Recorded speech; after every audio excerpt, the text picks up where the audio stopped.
Good morning. I'm Reverend Paula Skiles with Unity Church of San Marcos, and I'm glad to see everyone here today.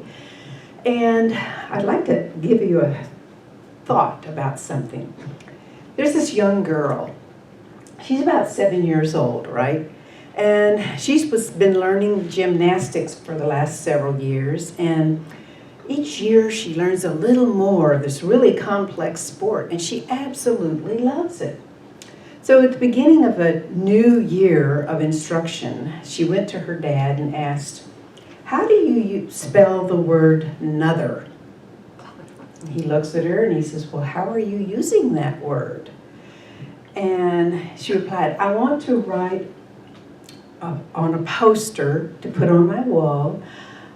I am going to take my gymnastics practice to a whole nother level."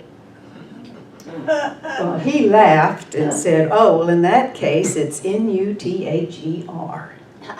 Okay. So obviously this young girl was filled with a new thought of possibilities for herself, and she had this desire to grow or prosper or learn, inspiring her, right?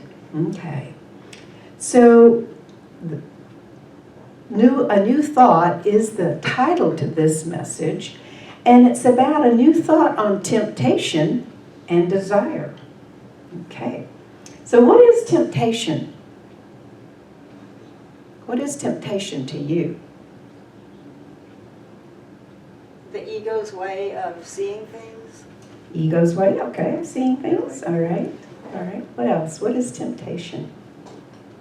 A chocolate nut bar is temptation. A chocolate nut bar. That's what I was thinking. Oh, I gotta have caramel in it, okay? With a little bit of sea salt. Oh. That's it. Yes. Okay. Well, then let's use, since we are a church, let's use the Bible.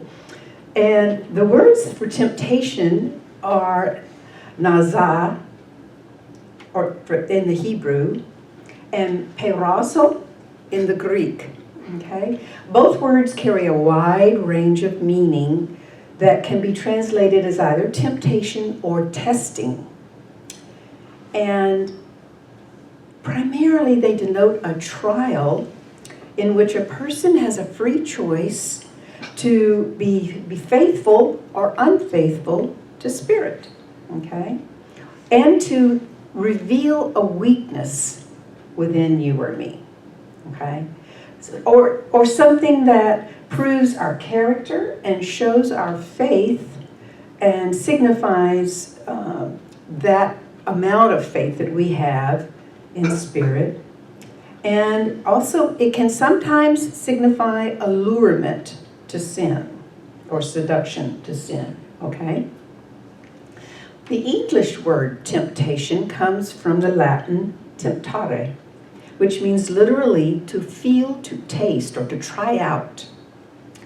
Thus, the Latin root emphasizes the notion that temptation is not a bad thing necessarily, but serves both as a kind of test of the depth and strength of our faith and as an opportunity to hone our skills and deepen and strengthen our faith. All right, so temptation may be not what you think it is. Were you raised believing this old thought? Temptation is the work of a devil designed to draw you to hell.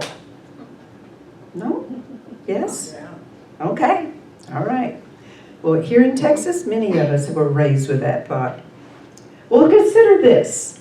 The presence of desires can and do present us with tests and temptations.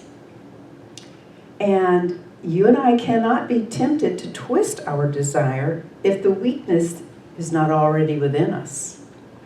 So when you and I feel tempted, understand it is a natural process wherein the aspect of Spirit within you and me is revealing our weakness to you or me, not for shaming or for condemnation, rather to understand ourselves better, to pay attention to what it is that we may need to heal within ourselves. After all, we heal not in an effort to deal with trauma or tragedies or hurts more effectively, because we are inured to those. We've learned to live with them. We heal in order to learn how to live with joy and love and hope in a very healthy and expressive way continuously. So what then is desire? What did you say? What is desire? Oh, Okay. Well, let's go back to the Old Testament for a moment. Human desires were viewed as something as natural to humankind. Yet desire was to be subject to the will and the obedience of Yahweh. All right? The one person who was doing something and fulfilling a desire truly did so if his or her desires were those that relied upon on the Eternal One. Desire in the New Testament is treated in a similar manner. It's viewed as being either evil, lustful, covetous, and ungoverned, or as commensurate with one's new life in Christ. Essentially, desire means of the Father. That is the root of it. In other words, God is letting you and me know this infinite supply through the desire to make it ours. We find it through using our sixth sense, intuition, and then we use and recognize what we need to do through our intellect. Our thinking and feeling builds a pathway to that substance within, where we can experience an inflowing of what is divine ideas. That's what we're experiencing when we experience desire. This inflowing point is where God is in us. God is wholeness, is health, is love, is peace, is power, is truth. God does not have health, wealth, harmony, life, or love to give. God is those attributes. All right. So what is happening, Spirit is exuding more of divine being of self into our being, like a little divine spark. And when which you and I perceive as desire. And it's moving from the very center of our being throughout our heart and our mind. It's kind of like, anyone ever cooked chocolate cookies in an oven and you smell them? Okay, maybe you're not one of those, but I was. And it fills me with this sense of, good, right? Okay. So we desire to be more, to have something, or to be stronger, or to do whatever, to grow, to expand, to learn, right? And quite literally, this is the presence of Spirit within you and me calling us to turn to love, to turn to power within, to turn to the knowledge that we have on a cellular level, to understand, to have health.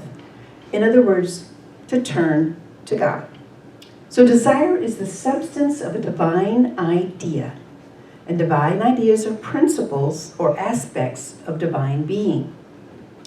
Spirit creates this substance when it expresses of its nature because it's simply being within us. So essentially what it is, when you and I experience a principle of being moving in us, such as love, peace, strength, will, power, faith, sensing that existence of this substance without understanding this nature of it, you and I can typically make one of two mistakes. Either we do not understand its source, which is Spirit, and all too often we do not conceive of its true essence because it is unformed substance. It's just energy, if you will. Not understanding the source and not properly conceiving of its essence. 2, we think we are the source of our desires. All you and I really know at this moment is a hunger for something, right? And until we begin to make it real for ourselves, if we're not going to, what the Bible is always talking about, turn to God for guidance, then we can step into temptation unthinkingly, resulting in difficulties in our life. Okay. Because those weaknesses are within us, and we can twist what that desire is. So the divine idea is essentially a promise, because the substance of whatever it is already within us in the spiritual realm. It comes to us as a desire, not from us. It can be favorable or unfavorable depending on how we choose to manifest that desire. When divine being is guiding us, when that essence of our divine being is guiding us, it always finds a favorable expression. In other words, desire, which is inspired by spirit, is always rooted in principle, which are absolute and unchanging in nature. So love is love. Absolute. It's unchanging. Strength is strength. It's absolute in its nature. You and I cannot change it. We can't make it do anything different. Power is absolute as a principle. We can't fix it. We can't harm it. We can't change it. We can't make it more. We can't make it less. So if it's a principle, it is by its nature something that is within us that is pure. Okay. As such, let's say you have a desire for a soulmate. What is occurring is you probably love is what you're desiring. Okay? If you have a desire for peace, you need to be alone for a bit. You want some solitude, or you just don't want, and it could be, you may have a desire for a home of your own. Something like that. A career that is fulfilling to you could come from a desire for giving. Desire is different than wishing for or just wanting something. All desires born of spirit never goes away. It will continually come back into the presence of your awareness as a longing, And it will always return over and over until it is filled. Desire is the wind beneath our wings, and it's lifting you and me with infinite supply. A supply which is forever useless unless there is a demand for it. So it's important that when we feel something and we're tempted, to understand that temptation is the first sign that desire is being held for you and I specifically. Spirit is holding something for us within our being. It's pure. What are we going to do with it? Figure out what it is, I hope. Yeah. So I hope to tempt you into fulfilling the desires of your heart with a new thought. Today, I'm encouraging everyone who hears this message to turn your life to a whole nother dimension, a spiritual dimension. As the Bible would say, turn to God. The Bible uses the blowing of the trumpet or shofar as a call to turn to God. Whenever they're using the trumpet, it's always about taking and focusing people's thoughts on God. It's setting an intention within us. So consider this. How could you intentionally create a space of turning to that spirit of light within you? How can you, maybe reading an affirmation or lighting a candle intentionally, or some ritual that really means the same thing to you, how can you create a space where you are doing that which you need and want to find is your desire.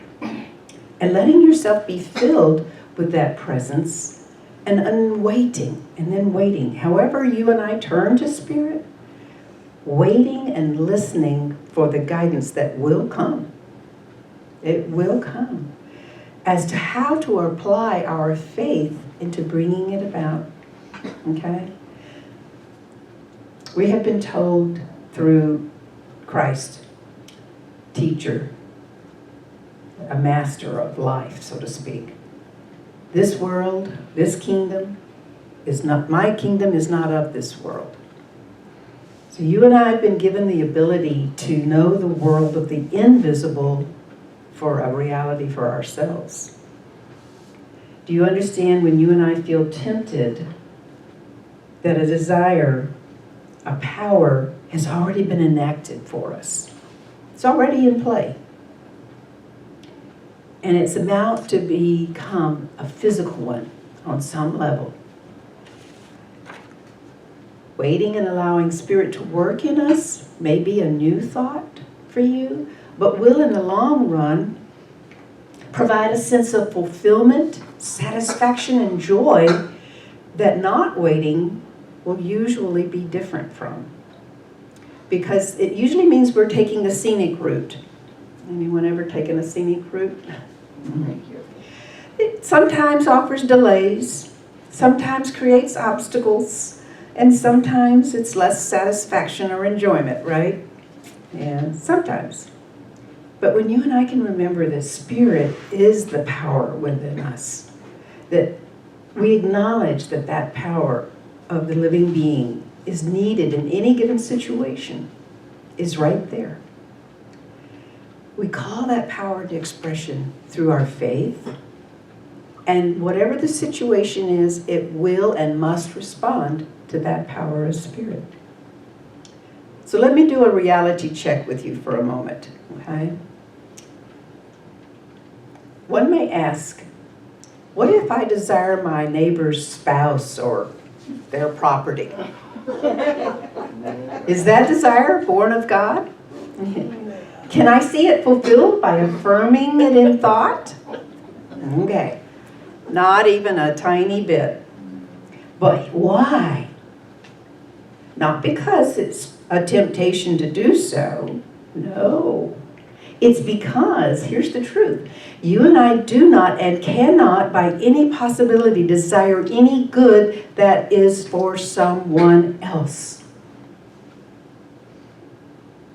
Did you hear that? Say that again. I'll say that again. You and I cannot and do not by any possibility desire any good that belongs to another. Okay. Why not? Because you of your divine being, all right, if you think that you're desiring someone else's wife or husband or whatever, or you want, that job, or you want that much money, or, that kind of stuff that they have, and you try to take it, so to speak. Okay. You can desire the love that that person's relationship represents to you. You can desire to feel your heart's craving for stability through wanting that career, their job. You can desire the power to create a peaceful life. And so you long for your own place that you can mold the way you want. Because here's the reality. You desire your own good. And there is an unlimited supply of good provided in the spiritual dimension that is for every human being. No person must go without in order for you to have your good. Because Spirit is and desires are always on a win-win-win circumstance. Your very own awaits you. Your understanding faith and trust in the living presence is the power which will bring it alive, bring it to life for you. And even though I said this earlier, it bears repeating.